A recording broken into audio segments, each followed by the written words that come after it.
So I had kind of a revelation here, thinking about the gases that are being released and people using that gas to try to power engines, etc. And I've always thought that the gas that Stan Myers was producing with the electrical polarization process was somehow different than traditional release of gases from DC electrolysis. And it turns out I was exactly right here with that, and I want to maybe niche on a certain aspect of this. And you can see here, ChatGPT says no. Short answer, DC electrolysis does not release nitrogen or other ambient air gases from the water itself. Being a electrochemical process here, we have this, that the output is hydrogen and oxygen. Why people sometimes think nitrogen is being released is dissolved air coming out of the solution.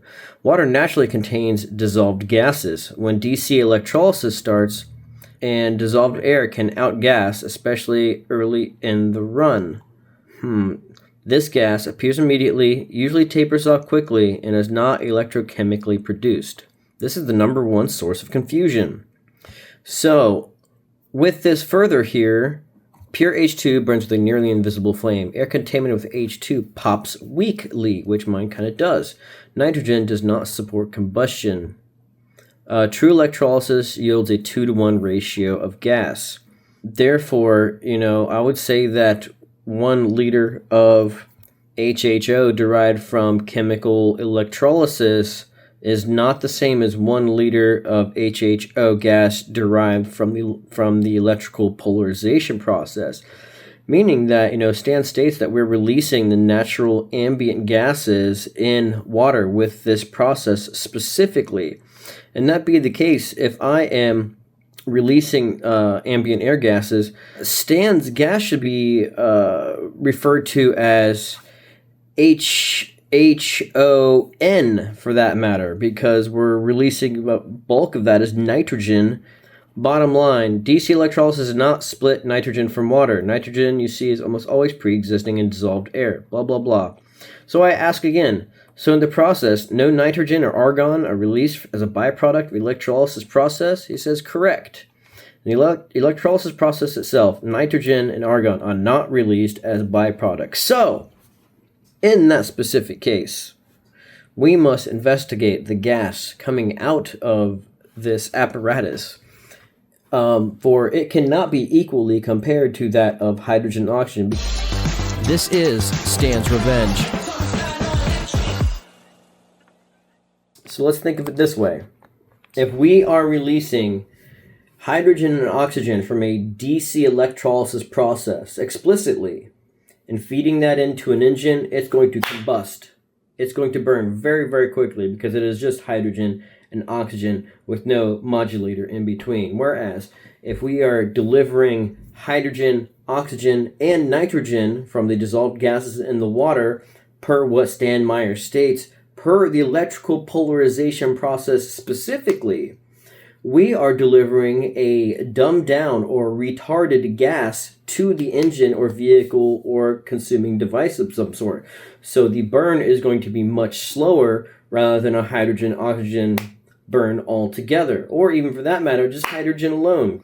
So that's one of the key aspects of this technology that supersedes traditional DC electrolysis, is the fact that we are in fact releasing ambient air gases, nitrogen, along with the hydrogen and oxygen, bringing that burn rate down to a level that can be easily fed into an internal combustion engine or a burner, heater, anything of the sort. And we need to maybe find some way to test our gases to find out what exactly is in it. But maybe even a burn test, something to the nature of Iron D Max in the videos he did, would be to, test propane in one balloon and see how long that would burn, versus hydrogen, versus HHO derived from DC electrolysis, versus HHON derived from the electrical polarization process, aka Stan Myers water fuel cell. Much more to be tested there. I think we're going to be diving into that maybe this summer, maybe sooner. This is even interesting right here. Dissolved atmospheric gases in water. So all water contains dissolved air. So Nitrogen, 78%, dang near 80% of the gases absorbed by water is nitrogen. 20% oxygen, so we have hydrogen, oxygen of the H2O molecule with an additional 20% oxygen atoms free floating in the solution. And then 1% argon, which can be more or less ignored. Electrolysis conditions here. What else do we have? Create microbubbles, warm the water, and lower local pressure. These gases come out of solution and hitch a ride with H2O2 bubbles. They are released, not created. So that's a little different here. What are we saying here? Here we got this. So I asked it, in DC electrolysis, ambient dissolved gases such as nitrogen are released during the process, but not as part of the electrochemical process of electrolysis. Yes, that statement is exactly correct. In DC electrolysis, ambient dissolved gases such as nitrogen can be released during operation, but they are not byproducts or products of the electrochemical reactions of electrolysis. So this is key. Electrochemical process splits H2O into H2 and O2. Only hydrogen and oxygen are created in this setup. No nitrogen, argon, or other gases are generated. Physical process, degassing, outgassing. What physically happens at the same time? Water contains dissolved air. Yes, we know that. Heating, pressure changes, and bubble nucleation occurs. What is that? Dissolved gases are expelled from the solution. Nitrogen, argon, oxygen are dissolved. Oxygen can't appear. These gases are not created, only released. Why this often causes confusion. Degassing happens immediately, even before steady electrolysis. Early gas volumes are inflated. So, interesting. So, as you produce with DC electrolysis, the first volumes of gas you get are inflated. It's not true H2O. You're releasing ambient air along with it. Gas ratios deviate from the ideal 2-to-1. The effect stops once dissolved gases are depleted. So, if the system is sealed and run long enough, the contribution from ambient gases goes to zero, leaving only true electrolysis gas. So, indeed, only producing hydrogen and oxygen in true scenarios.